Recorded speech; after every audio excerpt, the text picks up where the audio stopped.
கை கால்லாம் ரொம்ப வலிக்குதா? அப்போ இந்த மருந்து பூண்டு குழம்பு ஈஸியாக வீட்டில் எப்படி செய்கிறதுன்னு பார்க்கலாம். ரொம்பவே சிம்பிளுங்க.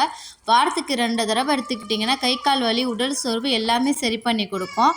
அரைக்க வேண்டிய தேவையான பொருள் எல்லாமே எடுத்திருக்கேன். நான் டிஸ்பிளேயில் டீட்டெயில்டாக கொடுக்குறேன், பார்த்து தெரிஞ்சுக்கோங்க. இது எல்லாத்தையுமே வறுத்து அதுக்கப்புறமா நீங்கள் ட்ரை ரோஸ்ட் பண்ணி எடுத்துக்கணும். எந்த அளவுக்குனா இந்த அளவுக்கு நீங்கள் பொடி பண்ணி எடுத்துக்கிட்டாலே போதும். சரி வாங்க எப்படி குழம்பு செய்கிறதுன்னு பார்க்கலாம். ஒரு பேன் நல்லா ஹீட் ஆனதுக்கப்புறமா 2 ஸ்பூன் அளவுக்கு நல்லெண்ணெய், வேணும்னா 3 ஸ்பூன் அளவு கூட தாராளமாக சேர்த்துக்கலாங்க. தாளிப்புக்கு 1/2 ஸ்பூன் அளவுக்கு வெந்தயம் சேர்த்துருக்கேன். இந்த வெந்தயம் உடல் சூட்டையும் குறைக்கும், உடம்புக்கு ரொம்பவே நல்லது. ஒரு கொஞ்சமாக பெருங்காயம் சேர்த்துக்கிறேன். காரத்துக்கு 2 பச்சை மிளகாய். இது கூட ஒரு முழு பூண்டு உரித்து வச்சுருக்கேன். நான் 2 பேருக்கு செய்கிறேன்றதுனால இந்த அளவுக்கு பூண்டு சேர்க்குறேன். நீங்கள் 4-5 பேருக்கு சேர்க்குறீங்கன்னா 3 இல்லை 4 பூண்டு கூட தாராளமாக சேர்த்துக்கலாம், ரொம்பவே நல்லது தான்.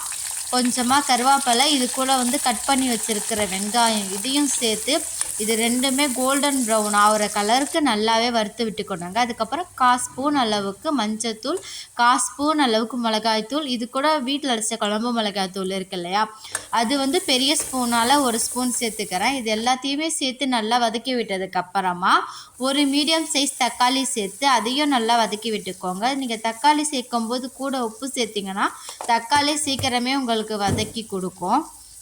என்னோட சேனலை ஃபஸ்ட் டைம் பார்க்குறீங்கன்னா ப்ளீஸ் சப்ஸ்கிரைப் பண்ணிட்டு என்னை சப்போர்ட் பண்ணுங்கள். உங்களுக்கு மேலும் ஏதாவது ரெசிபி வேணும்னா மறக்காமல் கமெண்ட்டில் சொல்லுங்கள். பாருங்கள், இப்போ நல்லாவே எண்ணெய் பிரிய போச்சு. இந்த அளவுக்கு வந்ததுக்கப்புறமா கரைச்சி வச்சுருக்கிற புளியை சேர்த்துக்கலாம். நான் அரை எலுமிச்சப்பழம் சைஸ் அளவுக்கு எடுத்திருக்கேன், ஏன்னா 2 பேருக்கு தான் செய்கிறேன்றதுனால. அப்புறம் கொஞ்சம் தேவையான அளவு தண்ணி சேர்த்துட்டு உப்பு கரெக்டாக இருக்கான்னு செக் பண்ணி பார்த்துட்டு ஃப்ளேமை ஹையில் வச்சுக்கோங்க. நல்லா இந்த அளவுக்கு தலபுலன்னு கொதித்து வரும். கொதித்ததுக்கப்புறமா நீங்கள் ஃப்ளேமை சிம்மில் வச்சுக்கலாம். 15 நிமிஷத்துலேயே நல்லா எண்ணெய் பிரிய ஆரம்பிச்சிடும். இந்த அளவுக்கு எண்ணெய் பிரிய ஆரம்பித்ததுக்கப்புறமா அரைச்சி வச்சுருக்கோம் இல்லையா பவுடர், அதையும் இதில் நல்லாவே சேர்த்து எல்லாத்தையுமே ஒன்று சேர நல்லா மிக்ஸ் பண்ணிக்கோங்க. ஆல்ரெடி நம்ம ட்ரை ரோஸ்ட் தான் பண்ணியிருப்போம், அதனால் ரொம்ப கொதிக்கணும்லாம் அவசியம் கிடையாது. ஒரு 2 நிமிஷம் கொதித்தாலே போதுங்க, அவ்வளோதான். அருமையான சிம்பிள் மருந்து பூண்டு குழம்பு ரெடி. கண்டிப்பாக வீட்டில் வாரத்துக்கு ஒரு தடவையாவது ட்ரை பண்ணுங்கள்.